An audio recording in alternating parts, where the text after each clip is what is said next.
Oremos.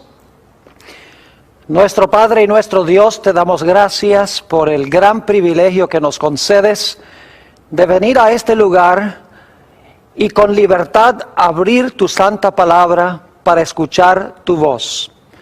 Pedimos, Padre, la conducción de tu Espíritu Santo. Danos claridad de pensamiento y danos corazones dispuestos para recibir la semilla de la verdad. Te damos gracias por escuchar nuestra oración, porque te lo pedimos en el nombre de Jesús. Amén. Vamos a comenzar nuestro estudio hoy leyendo del Evangelio según San Mateo, el capítulo 24 y los versículos 23 y 24. En este capítulo tenemos las señales de la segunda venida del Señor Jesucristo. Y quiero que noten específicamente una señal que vamos a estudiar en detalle esta noche. Dice allí en Mateo 24, 23, entonces, si alguno os dijere, mirad, aquí está el Cristo, o mirad, allí está, no lo creáis, porque se levantarán falsos cristos y falsos profetas, y harán grandes señales y prodigios, de tal manera que engañarán, si fuere posible, aún a los escogidos. En el versículo 24 encontramos que una de las señales de los últimos días es que se van a levantar falsos profetas que van a hacer señales y milagros para engañar, si fuere posible, aún a los escogidos de Dios. Así que surge la pregunta: ¿cómo podemos nosotros distinguir entre un profeta verdadero y un profeta falso? ¿Cómo podemos saber si un profeta es llamado de Dios o si un profeta habla de sí mismo o aún habla en nombre de Satanás? En nuestro tema de hoy vamos a estudiar algunas evidencias de un verdadero profeta. Es decir, cómo distinguir a un profeta falso de uno verdadero. Tengo aquí 10 características que quiero cubrir. No sé si alcancemos a estudiarlas todas, pero vamos a hacer lo posible por cubrirlas. La primera característica de un verdadero profeta se halla en el libro de Isaías, el capítulo 8 y el versículo 20. Isaías 8 y el versículo 20. Y quiero leer el versículo 19 para captar el contexto. Dice en el versículo 19, y si os dijeren, preguntad a los encantadores y a los adivinos, que susurran hablando, responded, ¿no consultará el pueblo a su Dios? ¿Consultará a los muertos por los vivos? Y luego dice en el versículo 20, a la ley y al testimonio, si no dijeren conforme a esto, es porque no les ha amanecido. Es decir, un profeta, para ser verdadero, tiene que hablar en armonía con la ley y el testimonio.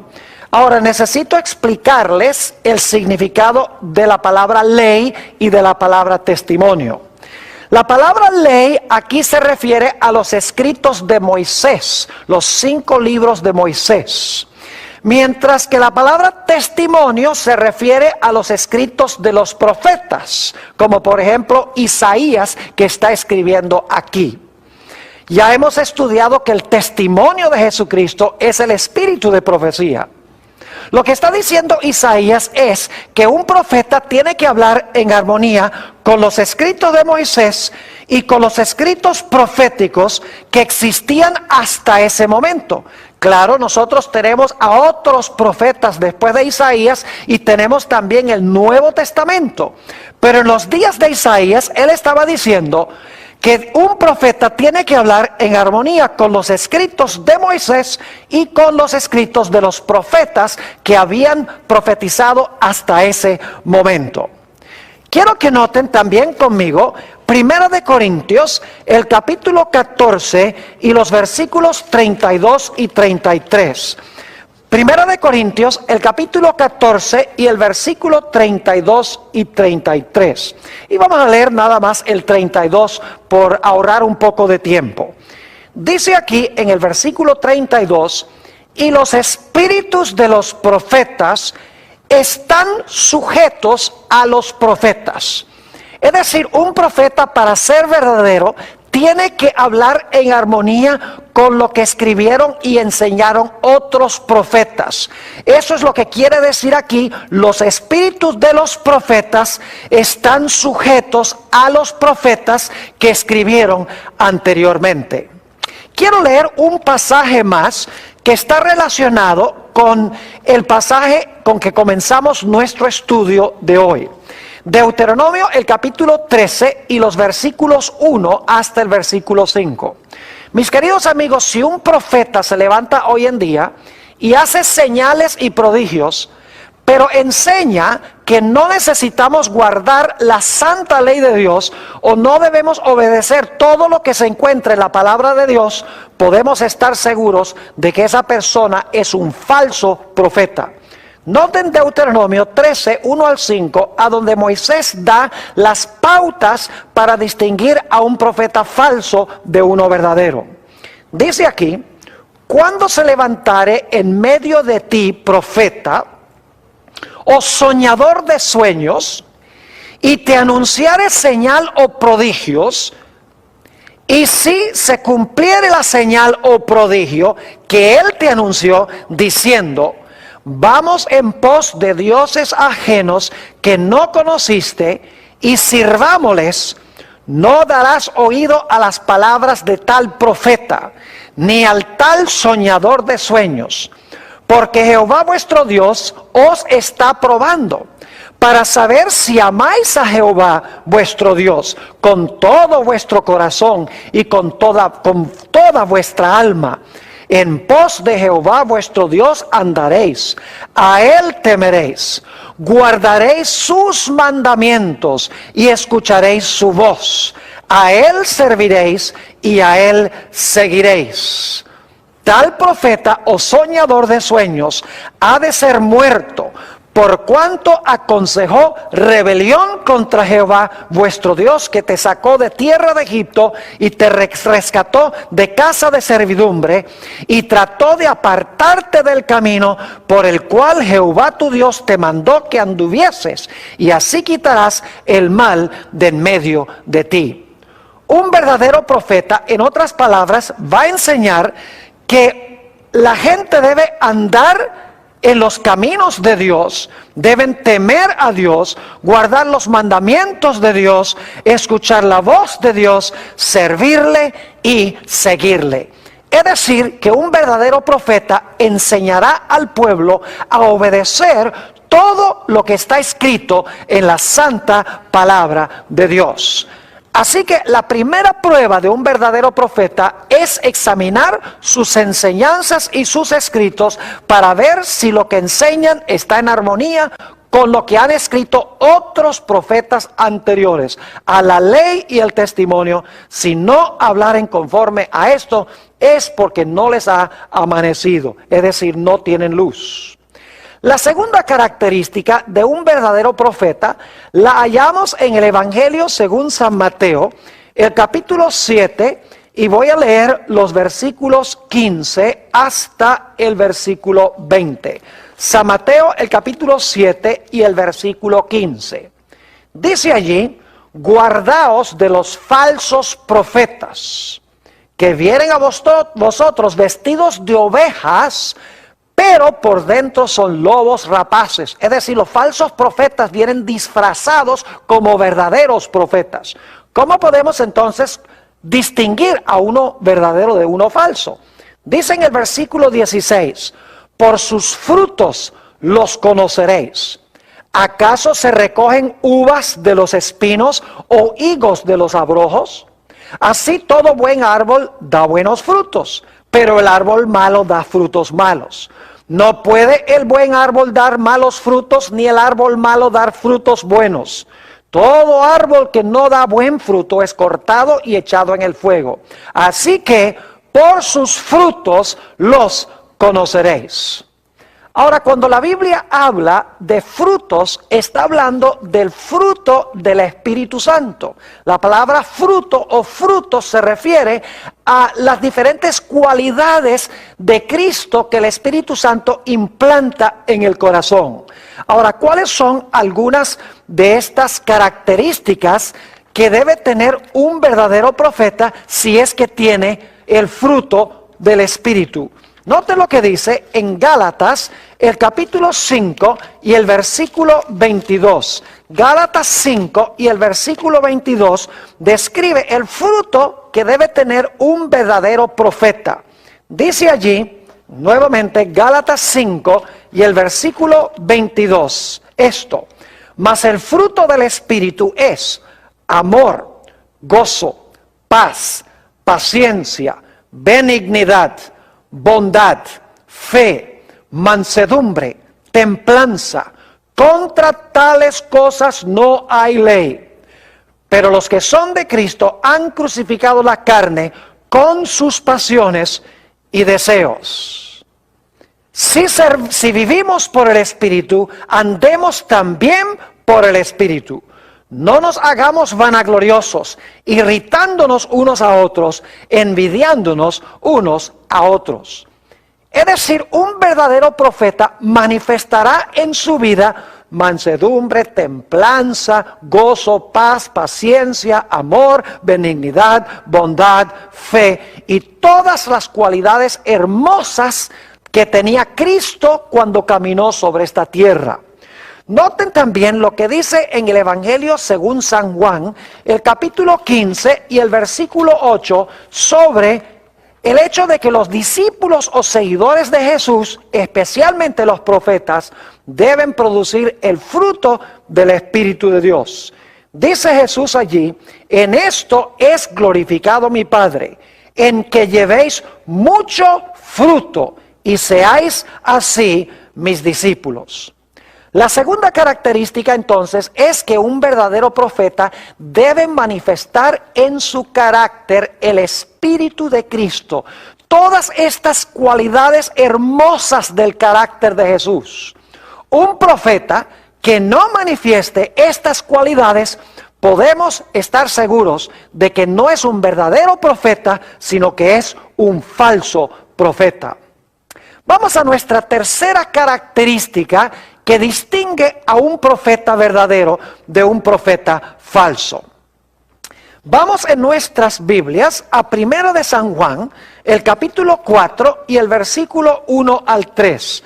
1 de San Juan, el capítulo 4 y el versículo 1 hasta el versículo 3.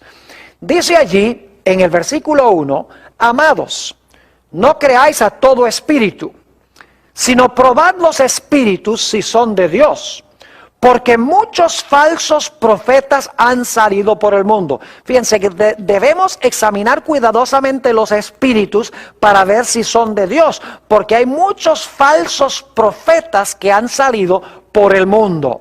Ahora, ¿cómo podemos conocer cuál es el Espíritu de Dios? Versículo 2. En esto conoced el Espíritu de Dios. Todo espíritu que confiesa que Jesucristo ha venido en carne es de Dios. Y todo espíritu que no confiesa que Jesucristo ha venido en la carne no es de Dios.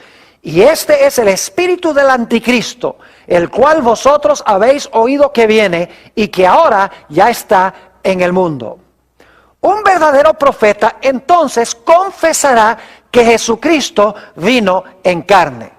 Y no solamente confesará que Jesús vino en carne, sino que confesará que Jesús, después de su resurrección y ahora en el cielo, aún conserva su naturaleza humana. Ahora quiero que notemos en nuestras Biblias el libro de Hebreos, el capítulo 2 y el versículo 14, sobre la naturaleza humana de Jesús cuando Él vino a esta tierra. Nuevamente, Hebreos 2 y el versículo 14. Así que, por cuanto los hijos, esos somos nosotros, participaron de carne y sangre, Él también participó de lo mismo. Fíjense que Jesús tenía carne y sangre, dice aquí, cuando se encarnó. Él también participó de lo mismo, para destruir por medio de la muerte al que tenía el imperio de la muerte, esto es, el diablo, y librar a todos los que por el temor de la muerte estaban durante toda la vida sujetos a servidumbre. Porque ciertamente no socorrió a ángeles, sino que socorrió a la descendencia de Abraham. Es decir, Jesús tenía que tomar la naturaleza humana, porque Él no iba a ayudar a los ángeles, nos iba a ayudar a nosotros que somos humanos. Versículo 17, por lo cual debía ser en todo semejante a sus hermanos, esos somos nosotros, para venir a ser misericordioso y fiel sumo sacerdote en lo que a Dios se refiere, para expiar los pecados del pueblo. Pues en cuanto Él mismo padeció siendo tentado, es poderoso para socorrer a los que son tentados. Noten aquí entonces que cuando Jesús vino a esta tierra, Jesús vino con carne, sangre y huesos. Vino como un ser humano real. Pero la Biblia también nos explica que después de su resurrección, Jesús aún conservaba su naturaleza humana, como la nuestra. No como la de un pecador irregenerado, sino la naturaleza humana de sus hermanos, aquellos que se han convertido, aquellos que han tenido un nuevo nacimiento y han recibido a Jesús en el corazón. Noten San Lucas, el capítulo 24 y el versículo 36, para que se den cuenta que el Señor Jesucristo, después de su resurrección, conservaba aún su naturaleza humana. San Lucas, el capítulo 24 y el versículo 36, dice lo siguiente: mientras ellos aún hablaban de estas cosas, es decir, los discípulos, Jesús se puso en medio de ellos y les dijo: paz a vosotros. Entonces, espantados y atemorizados, pensaban que veían espíritu. Pero Él les dijo: ¿por qué estáis turbados? ¿Y vienen a vuestro corazón estos pensamientos? Mirad mis manos y mis pies, que yo mismo soy. Palpad y ved, porque un espíritu no tiene carne ni huesos, como veis que yo tengo. Y luego dice, y diciendo esto, les mostró las manos y los pies. Fíjense que Jesús dijo que tenía carne y huesos después de su resurrección. Los discípulos como que todavía no querían creer. Y por lo tanto dice en el versículo 41, y como todavía ellos de gozo no lo creían, estaban maravillados, les dijo: ¿tenéis aquí algo de comer? Entonces le dieron parte de un pez asado y un panal de miel, y él lo tomó y comió delante de ellos. Es decir, que solamente un profeta que enseña que Jesús vino en carne humana real, como la de sus hermanos, con carne y sangre y huesos, y que aún después de su resurrección nos representa como Jesucristo hombre en los atrios celestiales, puede ser un verdadero profeta. Vamos a nuestra cuarta característica de un verdadero profeta. Un profeta, cuando da una predicción en cuanto a un evento futuro, esa predicción se cumplirá, al menos que la predicción esté vinculada con algún aspecto condicional. En un momento vamos a hablar más de eso. Vayan conmigo en sus Biblias a Jeremías, el capítulo 28 y el versículo 9.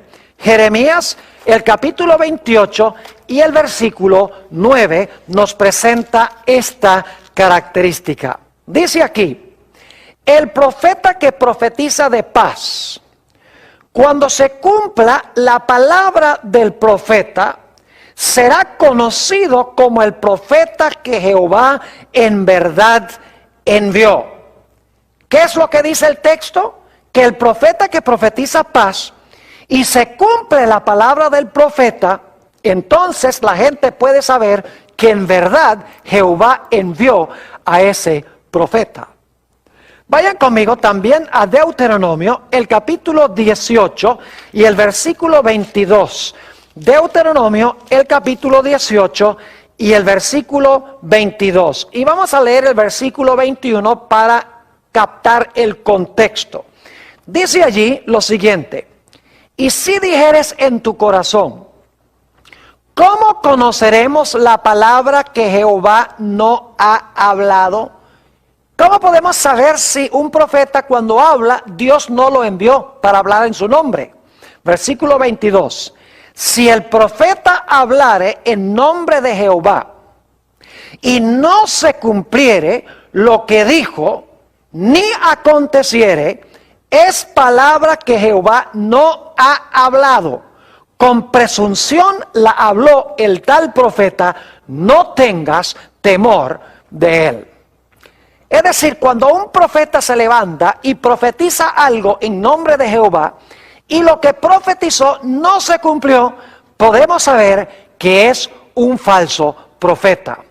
Ahora debemos reconocer que hay casos a donde Dios da profecías condicionales. Es decir, Él dice que algo va a ocurrir, pero Él pone una condición de que si la gente se arrepiente, entonces lo que Él anunció que iba a suceder no pasa.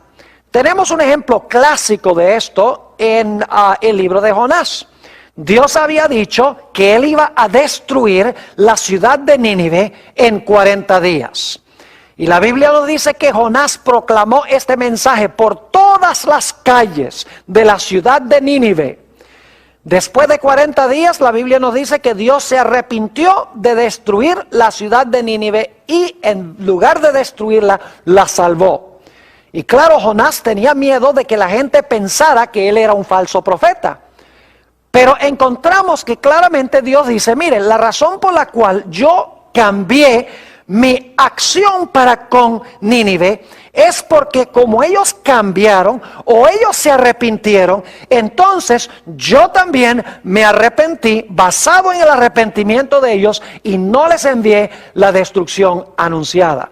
Es decir, la profecía era condicional. Si la gente cumplía con los requisitos, entonces lo que Dios había anunciado no se iba a realizar. Ahora, debo hacer una aclaración. Y es que hay falsos profetas que pueden predecir aparentemente ciertos eventos que van a ocurrir en el futuro.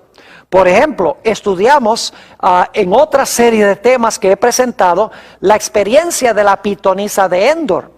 Encontramos que el supuesto Samuel, que no era Samuel, sino un espíritu maligno que se disfrazó de Samuel, este supuesto Samuel anunció a través de esta pitonisa de Endor que el siguiente día Saúl, el rey, iba a morir en batalla y que iba a estar en el mismo lugar a donde había ido Samuel. Ahora, ¿cómo sabía la pitonisa de Endor a través de este espíritu maligno que Saúl iba a ser muerto el siguiente día? Sencillamente la Biblia nos dice que la razón es que Saúl había entregado su alma al diablo y el diablo podía hacer con él lo que él quería. Un espíritu maligno se había poseído de él y por lo tanto lo que Satanás estaba haciendo a través de este espíritu era decirle a la pitonisa, Saúl va a morir mañana. Lo que no le reveló Satanás es que él tenía planes de matar a Saúl en la batalla el siguiente día. Hay profetas hoy en día que parecen anunciar eventos y en realidad esos eventos suceden. Bueno, no necesariamente significa por eso que ese profeta es de Dios. Porque como les he mencionado, Satanás tiene mucha experiencia y él puede razonar de causa a efecto y puede aparentemente predecir el futuro. Por esa razón no podemos tomar esta característica sola. Para probar a un profeta tenemos que analizar todas las características de un verdadero profeta y hay que aplicarlas todas. No es suficiente aplicar una, porque como les menciono, hay profetas que parecen profetizar eventos futuros y ocurren. Así que no es suficiente aplicar una o dos de estas evidencias, sino que debemos aplicarlas todas.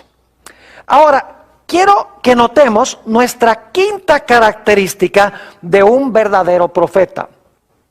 Un verdadero profeta será siempre humilde.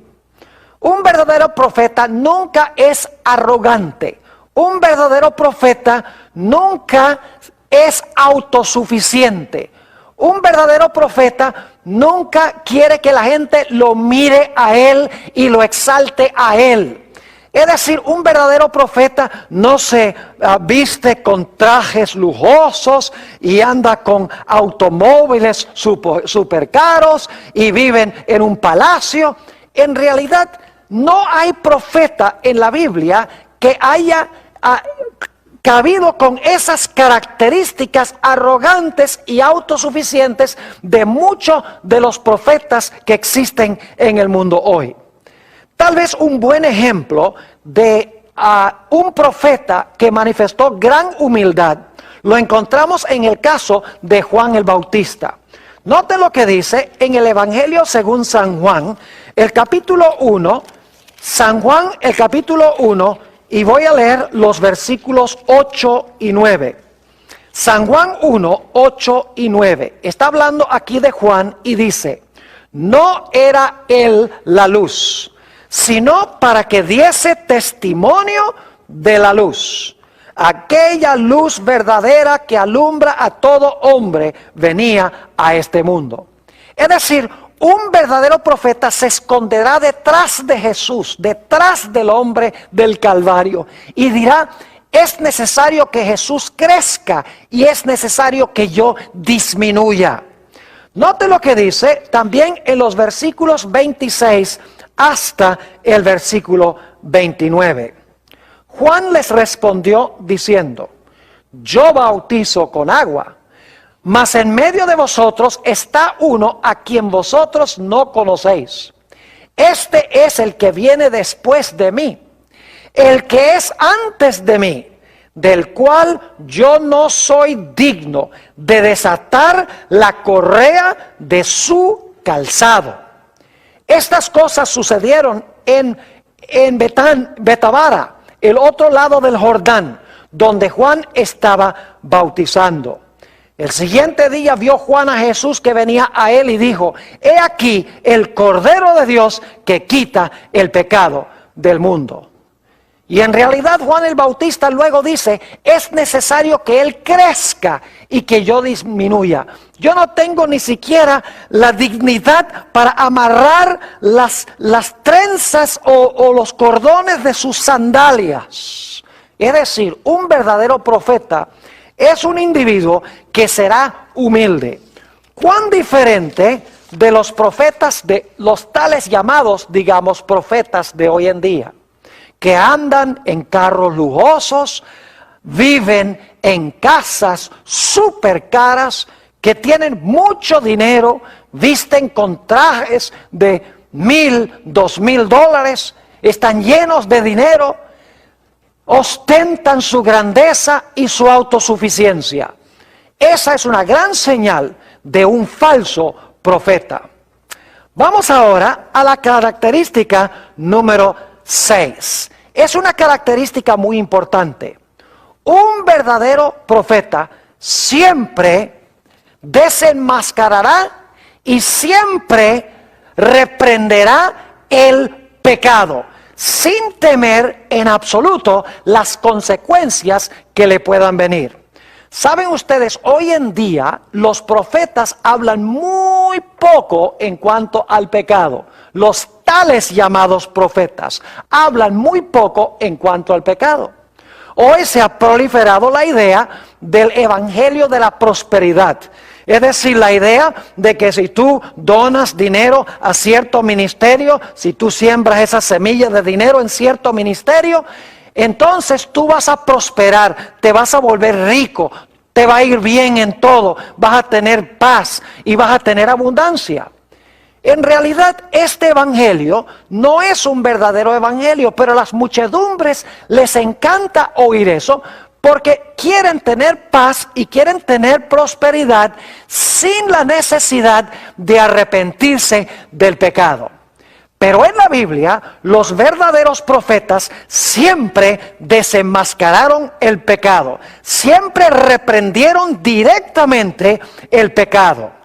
Tenemos varios ejemplos en la Biblia de profetas que estuvieron dispuestos de morir por desenmascarar y reprender el pecado. Permítame mencionarles algunos de esos profetas que anunciaban la verdad cortante de Dios sin dar vueltas y sin temer las consecuencias. Tenemos, por ejemplo, el profeta Natán. Cuando David cometió su terrible pecado de adulterio y luego mandó a matar a Urías Eteo, Dios le dijo al profeta Natán: tú debes ir al rey y debes reprender al rey abiertamente por los pecados que ha cometido. Natán el profeta sabía que todo el poder estaba en las manos del rey. El rey podía dar un decreto para matarlo si él quería. Y sin embargo, sin temor y sin reservaciones, la Biblia nos dice que el profeta Natán fue a donde David y le dijo: David, tú eres aquel hombre. Reprendió su pecado, y la Biblia nos dice que David, que fue impactado e impresionado por el Espíritu de Dios, se arrepintió y escribió el hermoso Salmo 51, que es el salmo de su penitencia. Podríamos pensar también de Elías, cuando fue ante Acab. Acab le dijo: oh, eres tú el que alborotas al pueblo de Israel. Y encontramos que Elías le dijo: no, yo no he alborotado al pueblo de Israel, sino que tú y la casa de tu padre han alborotado a Israel, abandonando los mandamientos de Dios y adorando a los Baales. Es decir, Elías no le tenía miedo al rey. Cuando había pecado, él cantaba el pecado por su nombre. Jeremías habló claramente ante varios reyes. Y como resultado, la Biblia nos dice que Jeremías fue a parar más que una vez al calabozo. Es decir, los profetas siempre viven en destierro, huyen al desierto, no son queridos sino que son odiados, como veremos dentro de unos momentos. El profeta Isaías tuvo palabras de reprensión para el rey Acaz y también para Ezequías. Y la Biblia nos dice que en Hebreos el capítulo 11, que Isaías fue aserrado, es decir, fue colocado en un tronco y luego el tronco fue serruchado en dos. ¿Y qué diríamos de Juan el Bautista? Que compareció ante Herodes y le dijo: no es lícito que tú tengas la mujer de tu hermano. Es decir, reprendió la violación del séptimo mandamiento que estaba practicando el rey Herodes. Y todos sabemos que como resultado de su predicación clara y directa a Herodes, eso le costó literalmente a Juan el Bautista la cabeza. ¿Y qué diríamos de Juan el Apóstol, el que escribió el libro de Apocalipsis? La tradición cristiana, una tradición muy fidedigna, nos dice que Juan el Apóstol fue llevado para testificar ante el emperador Domiciano, emperador de Roma. Y la Biblia nos dice, en realidad la tradición eclesiástica nos dice, la Biblia nos dice que fue enviado a Patmos, como veremos en un momento, pero la tradición nos dice que Juan testificó ante Domiciano y lo reprendió claramente por los pecados que él estaba cometiendo. Y por lo tanto, la tradición nos dice que Juan fue echado en un caldero de aceite hirviente. Pero según esta tradición, que es bien fidedigna, bien temprana en la historia de la iglesia, se realizó el mismo milagro con Juan que con los 3 jóvenes en el horno de fuego. Es decir, que no fue consumido ni fue hervido Juan como resultado de estar en ese aceite. Y por lo tanto, nos dice la tradición que Domiciano desterró a Juan a la isla de Patmos. Y eso sí lo tenemos en la Biblia, porque la Biblia nos dice claramente que Juan estaba en la isla de Patmos, que era como el Alcatraz de aquella época. Era una prisión que era una isla a donde había minas de azufre. Es decir, que los verdaderos profetas presentan la verdad sin temer las consecuencias. Podríamos hablar de otros profetas como Daniel, etcétera, pero creo que tenemos suficiente evidencia hasta ahora de que los verdaderos profetas hablan la verdad de Dios, no hablan de prosperidad cuando Dios no ha declarado prosperidad. La característica número 7 que quiero tratar con ustedes es que muchas veces los profetas, cuando reciben visiones y sueños, experimentan ciertos fenómenos fisiológicos. Por ejemplo, a veces los profetas, cuando entran en visión, caen como muertos. Y nos dice en el libro de Daniel que Daniel, cuando estaba en visión, no respiraba. También en Apocalipsis 21, 9 y 10, al igual que en Apocalipsis el capítulo 17, nos dice que Juan y Daniel fueron llevados en visión a lugares lejanos, y es como si ellos estaban participando en esos eventos. En Apocalipsis 21, 9 y 10 nos dice la Biblia que Juan sintió que estaba siendo llevado a la Nueva Jerusalén, a ver la Nueva Jerusalén. En Apocalipsis 17 nos dice que Juan fue llevado a contemplar en el desierto a la gran ramera. Ahora sabemos que no eran transportados allí físicamente, pero en sus mentes eran transportados y era tan real que ellos pensaban que estaban allí. El apóstol Pablo tuvo una experiencia semejante a esta, según nos dice la Biblia, en 2 de Corintios, el capítulo 12 y el versículo 2 al 4, a donde se nos declara que el apóstol Pablo conoció a un hombre, y yo creo personalmente que ese hombre es él mismo, conoció a un hombre que hace varios años fue transportado al tercer cielo, y luego dice, no sé si fue transportado en el cuerpo o fuera del cuerpo, es decir, no sé si fue transportado al cielo en visión o si fue transportado al cielo en persona. Dice, pero allá escuchó palabras que nadie puede repetir. Es decir, que los profetas pasaban por cierta serie de fenómenos fisiológicos cuando entraban especialmente en visión. Perdían la fuerza natural, caían como muertos, no respiraban. Después de la visión nos dice que Daniel recuperaba su fuerza otra vez. Es decir, que muchas veces los profetas, cuando entran en visión, pasan por estos fenómenos fisiológicos. Ahora vamos a nuestra característica número 8 de un verdadero profeta. En realidad, los verdaderos profetas son odiados y perseguidos por aquellos a quienes entregan el mensaje. El oficio profético es un oficio supremamente difícil. Según la Biblia, los profetas no buscaban esa función, no estudiaban para ser profetas, no se enorgullecían de ser profetas. Generalmente hablando, en la Biblia, los profetas preferían no ser profetas, trataban de zafarse del llamado. Por ejemplo, Moisés, cuando Dios lo llamó, Moisés dice, no, pero yo no sé hablar. Lo mismo sucedió con el profeta Jeremías. El profeta Jeremías dijo, no, yo no sé hablar. Es decir, los profetas sabían que les esperaba una tarea supremamente difícil y preferían no tener que cumplir la función de profeta. Muchas veces los profetas eran medio extraños y excéntricos. Raras veces los profetas eran populares. Es decir, yo no conozco ningún caso en la Biblia a donde un profeta haya sido querido por el pueblo. Porque el pueblo a quien era enviado el profeta siempre odiaba al profeta, porque el profeta decía las cosas exactamente como son. Es decir, como hemos hablado, el profeta no encaramelaba su mensaje, sino que el profeta reprendía el pecado y hablaba directamente. Los verdaderos profetas no buscaban fortuna, ni fama, ni dinero para ellos mismos. Es más, la mayoría de los profetas eran pobres y tenían poca educación.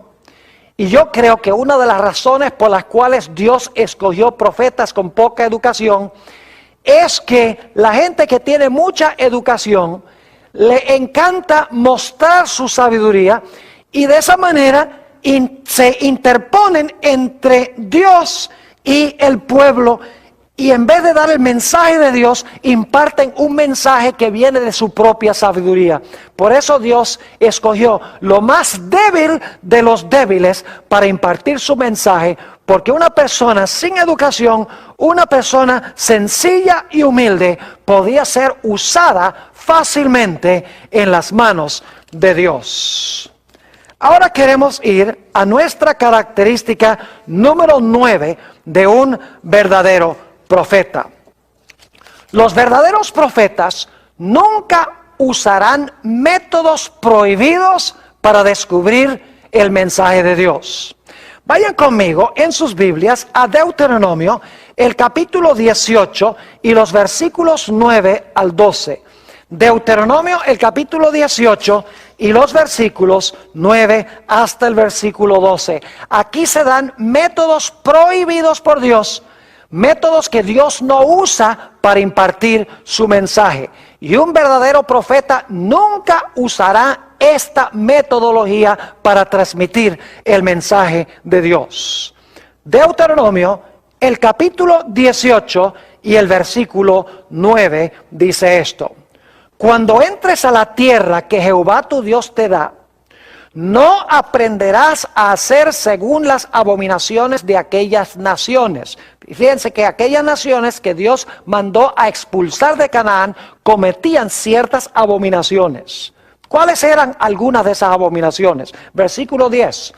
No sea hallado en ti quien haga pasar a su hijo o a su hija por el fuego, ni quien practique adivinación, ni agorero, ni sortílego, una persona que echa suertes, ni hechicero, ni encantador, ni adivino, ni mago, ni quien consulte a los muertos. Es decir, no imparte Dios un mensaje a través de un medium espiritista, o el que lee la bola de cristal, o el que lee los naipes, o el que procura determinar el destino en las estrellas. Dios no usa ninguno de estos métodos para transmitir su mensaje a través de un profeta. Noten el versículo 12: porque es abominación para con Jehová cualquiera que hace estas cosas, y por estas abominaciones Jehová tu Dios echa estas naciones de delante de él. Vamos a leer también un par de versículos del Nuevo Testamento. Apocalipsis, el capítulo 21 y el versículo 8. Apocalipsis, el capítulo 21 y el versículo 8. Dice aquí, hablando de los que van a estar fuera de la santa ciudad: pero los cobardes e incrédulos, los abominables y homicidas, los fornicarios y hechiceros, los idólatras y todos los mentirosos tendrán su parte en el lago que arde con fuego y azufre, que es la muerte segunda. Notaron que una de las descripciones que hay en este versículo menciona hechiceros, los que usan hechicería. Noten también el capítulo 22 y el versículo 15. 22, 15. Mas los perros estarán fuera. Y los hechiceros, fíjense otra vez, y los hechiceros, los fornicarios, los homicidas, los idólatras y todo aquel que ama y hace mentira. Así que fíjense que nuevamente se menciona aquí hechiceros. Mis queridos amigos, Dios prohíbe tratar de descubrir nuestro destino y nuestro futuro yendo a magos, astrólogos, adivinos, médiums, espiritistas, etc. Dios imparte su mensaje a través de profetas sin emplear estos métodos prohibidos. Vamos ahora a nuestra característica número 10 de un verdadero profeta. Dios ha levantado profetas en cada momento crítico y crucial de la historia del planeta Tierra. Podría mencionar las diferentes épocas cuando Dios levantó esta voz profética en medio de un momento vitalmente importante para la raza humana. Voy a mencionar esos momentos históricos crucialmente importantes. Por ejemplo, el primer profeta de la Biblia fue un hombre llamado Enoc.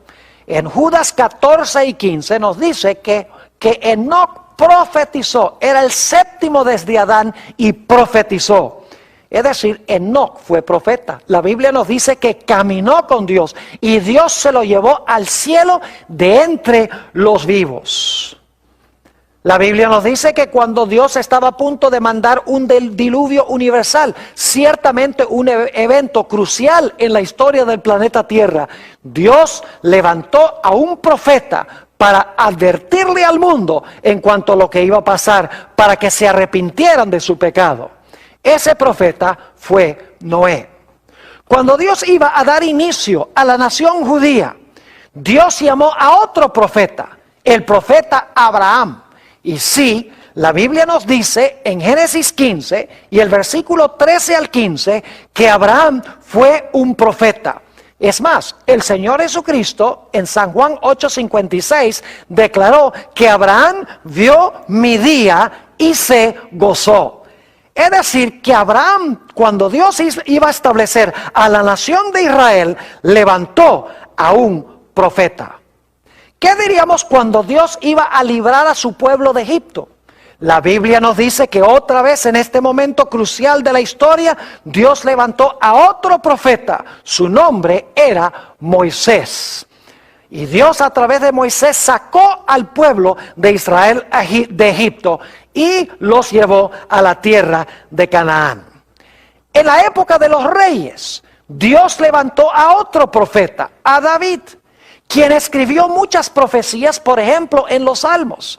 En el Salmo 16 hay una profecía mesiánica hermosa donde dice que el cuerpo del Mesías no iba a haber corrupción en el sepulcro. En el Salmo 22 hay otra profecía magnífica de David donde dice: Dios mío, ¿por qué me has desamparado? Solamente para mencionarles dos profecías que encontramos de David. Es decir, cuando comenzó la época de los reyes, Dios levantó a un profeta llamado David. ¿Y qué diríamos del momento cuando el pueblo de Israel iba a ser llevado cautivo a Babilonia? La Biblia nos dice que Dios levantó a Daniel y levantó también a Jeremías inmediatamente antes del cautiverio y a Daniel durante el cautiverio. Eventos muy importantes en la historia de Israel. Dios levantó a Daniel, Dios levantó a Jeremías en estos momentos críticos. Cuando se iba a reconstruir la ciudad de Jerusalén, cuando se iban a reconstruir los muros, la Biblia nos dice que Dios levantó a varios profetas. Levantó a Ageo, levantó a Zacarías, levantó a Zorobabel, levantó a Josué, el sumo sacerdote. Es decir, Dios levantó, cuando el pueblo iba a restablecerse, a una serie de profetas para ayudarles en su obra. Y cuando el Señor Jesucristo iba a venir a este mundo, Dios preparó el camino levantando también a un profeta. Y todos conocemos a ese profeta como Juan el Bautista.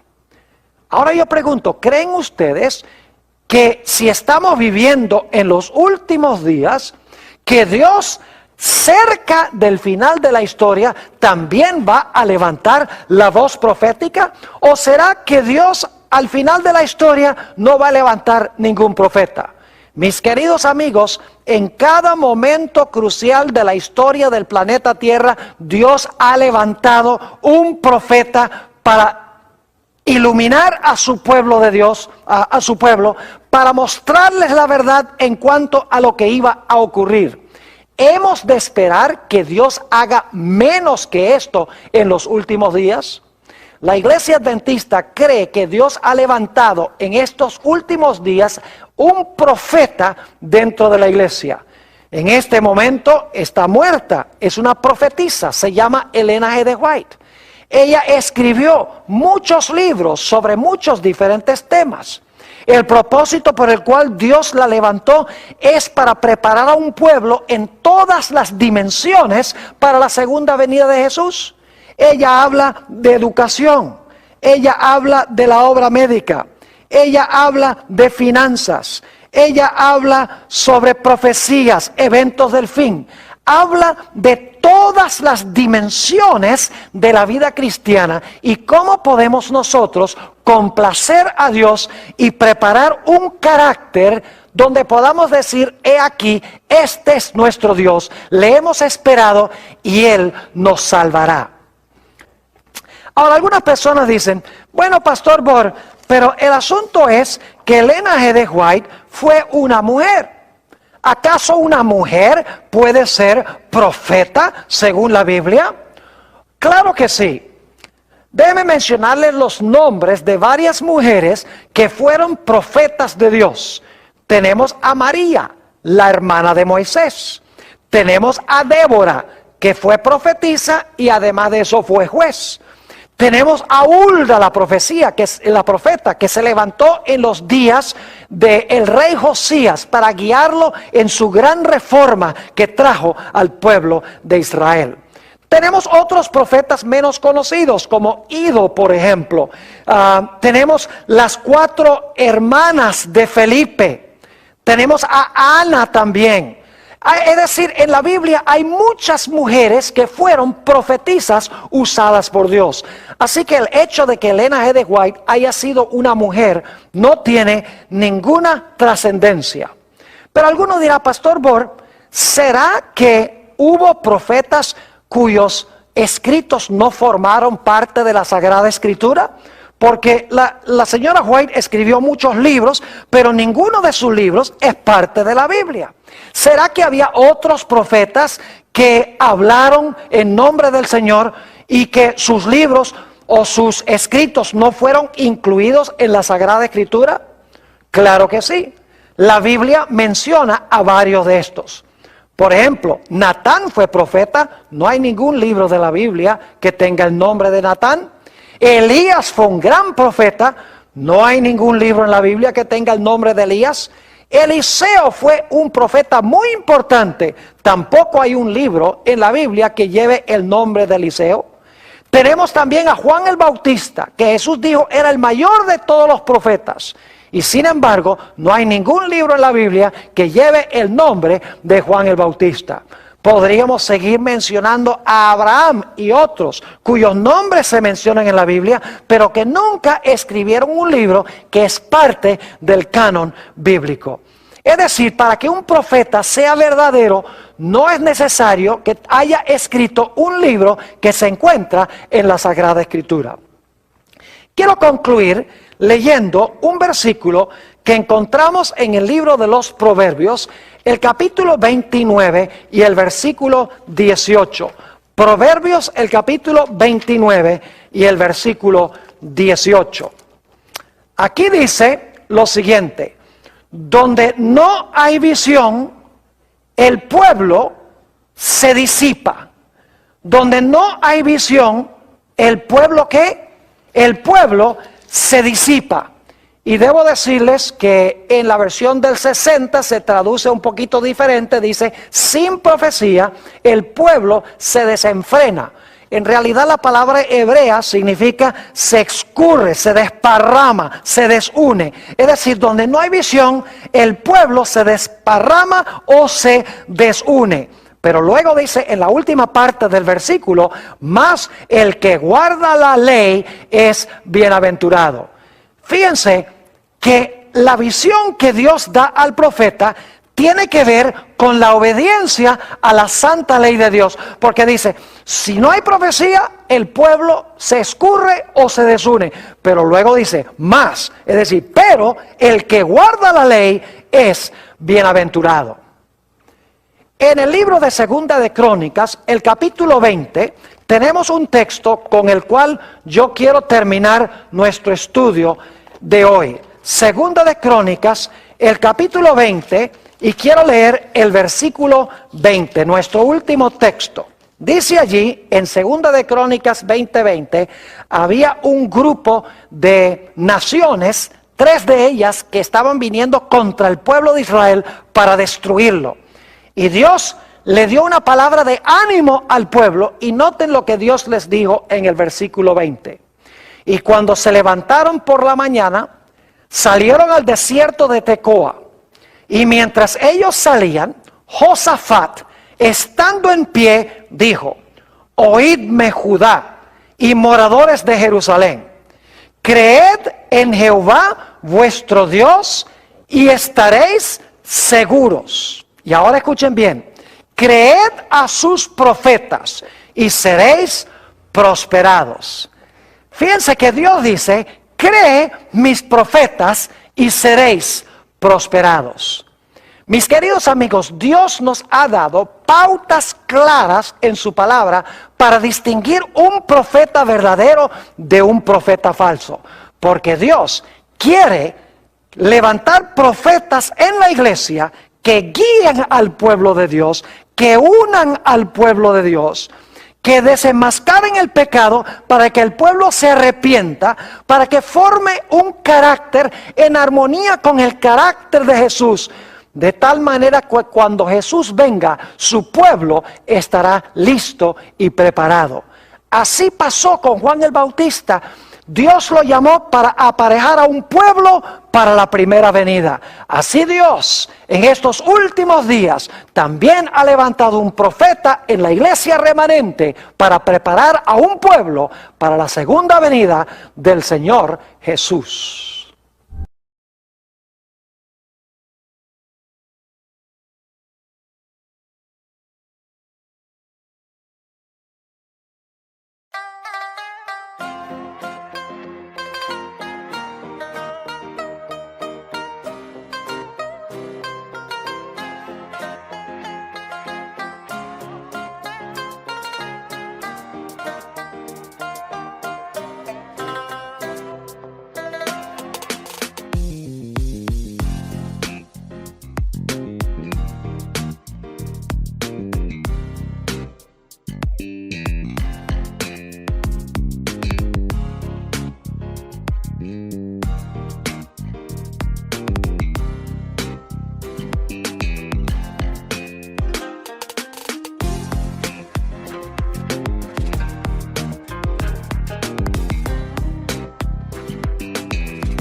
khó nói phải không em? Chuyện tình yêu đâu biết được ngày mai. Rồi hôm nay em bên ai, nhìn em khóc trên vai. Thôi hãy quên đi, về với em hiện tại. Anh còn nhớ về ngày ta còn đắm say. Anh vẫn nhớ về người bên anh khi ấy. Em đã quên rồi câu hứa yêu trọn đời. Em bỏ anh rồi, em vui tình nhân mới. Cuộc tình này đã khác rồi, mình kết thúc em ơi. Chuyện tình này đã chết rồi, còn tiếc chi em ơi. Một lần em gian dối rồi, còn cố yêu không vui. Một lần em đã phản bội, làm vết thương chưa nguôi. Thì anh vẫn sẽ mỉm cười, người khác làm em vui. Còn anh xin kết thúc và giữ chút đau thương thôi. Ở nơi xa luôn nhớ về một mối duyên tình phai. Đường em đi nay khác rồi, còn mỗi anh đơn côi. Đường em đi nay đã khác rồi, còn riêng anh mãi đứng đơn côi.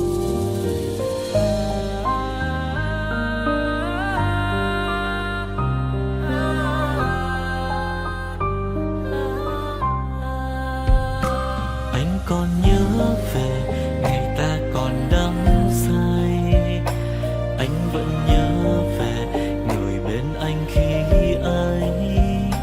Em đã quên rồi câu hứa yêu trọn đời. Em bỏ anh rồi, em vui tình nhân mới. Cuộc tình này đã khác rồi, mình kết thúc em ơi. Chuyện tình này đã chết rồi, còn tiếc chi em ơi. Một lần em gian dối rồi, còn cố yêu không vui. Một lần em đã phản bội, làm vết thương chưa nguôi. Thì anh vẫn sẽ mỉm cười, người khác làm em vui. Còn anh xin kết thúc và giữ chút đau thương thôi. Ở nơi xa luôn nhớ về một mối duyên tình phai. Đường em đi nay khác rồi, còn mỗi anh đơn côi. Cuộc tình này đã khác rồi, mình kết thúc em ơi. Chuyện tình này đã chết rồi, còn tiếc chi em ơi. Một lần em gian dối rồi, còn cố yêu đâu vui. Một lần em đã phản bội, làm vết thương chưa nguôi.